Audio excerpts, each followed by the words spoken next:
Alright guys, so we're going to go through the warm-up section first. Just a little bit of stuff for the wrists, because it's a lot of pressure, to be fair, in a handstand going through, all that weight going through your wrist. So we're just going to do a little bit to the wrists first.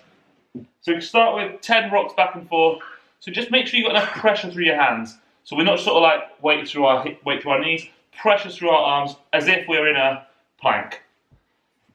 Rock forwards, grip the floor with your fingertips and come backwards. Rock forwards, grip the floor with your fingertips and come backwards.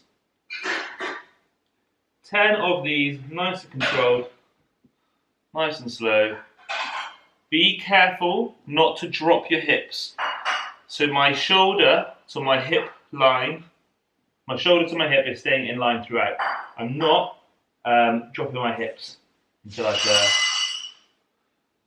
fairly exciting position. So once you've done 10 of those, we're going to peel our wrists around like this. So pressure through your hand and peel. 10 times each hand. So really push the floor away as you peel. You're just going to turn your hands around so that they're facing the opposite way by the end of all those peels. Really push the floor away, spread your fingers right apart. You should be feeling quite a nice contraction on the back of your wrist, back of your forearm now, until they are facing away from you. And then from there, we're going to do the exact same thing. Another 10 rock backs, but these rock backs, the stretch is going to come as we sit back now. Keep pressing the floor away, squeezing the back of your arms as you rock back and forth. Press the floor away, squeeze the back of your arms.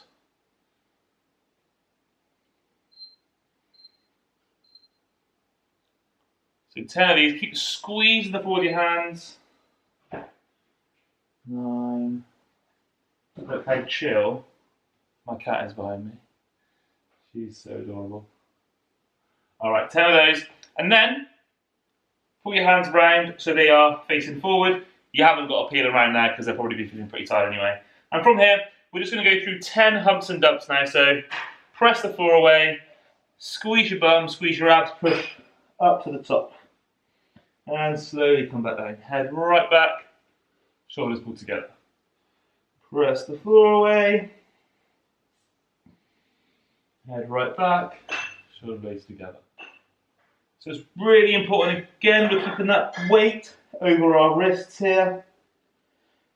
Squeezing the back of the arms, not letting our elbows drop as we come through, not letting our elbows bend.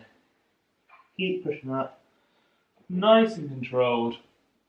Think about squeezing the middle of your back at the bottom and splitting your shoulder blades apart in that top position. Shoulder blades together, shoulder blades apart. Nice work, guys. Just take your time. Pressing away. 10 reps. Cool. And since we do this fairly quickly, that's your warm-up done. Alright guys, first part of session 2. We're going to start with our sprinter kick-ups, and then we're going to move into some elephant walks. Now for this one, I want you to set a timer for 10 minutes, and we're going to keep going with about 30 to 60 seconds rest, as much as you want, as much as you need, between the sprinter stuff, the kick-ups and the walks. And we're just going to do as many as we can with really high quality in 10 minutes. If you want to go for longer, then that's great as well. If you've only got 5 minutes, then you can do this as well in 5 minutes. That's completely fine. We're going to start with our sprinter start kick-ups. So hands on the floor and back leg behind you. And I want you to kick this really, really hard with that back leg so that you float up.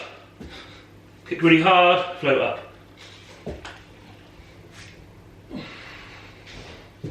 Now what we're not trying to do here, I'm just going to do the next 3 reps. 3, 2, and 1.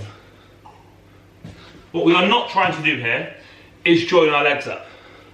It is really, really okay to keep our legs, one leg down, one leg up. We're just trying to build a bit of confidence in that kick. So much so that if you kick too hard and you end up falling over, you have a 5 press up penalty. So do your absolute best to land back on your feet each time. For these, much better idea to kick up really gently and just slowly start having a bit more oomph in each kick every time. So you're much better off starting nice and small, just here, getting a little bit higher each time, rather than kicking as hard as you can and going straight over. So 6 sprint and start kick-ups into 8 steps each side of elephant walks. So our elephant walks are going to be hands and feet on the floor, left hand steps with right foot steps with left hand. And depending on how much space you've got, you're going to go forwards and back for 8 steps forwards and 8 steps backwards. In total, that is. So if you've only got enough space for 4 steps, just do it 4 times. Or twice, in fact. So, 10 minutes on the clock, 6 sprint and start kick-ups, 8 elephant walks per side, forwards and backwards for about 10 minutes. Now on those kick-ups again, just want to really emphasise that we're trying to land back on our feet for now. And we're not trying to balance, so don't worry about joining your legs up. We're just trying to kick and keep one leg down.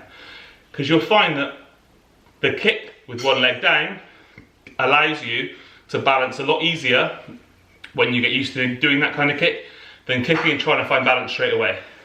When we kick and we keep one leg down, it's lots easier to find that position of balance. Oh, that's a bad example, but still a lot easier to keep one leg down.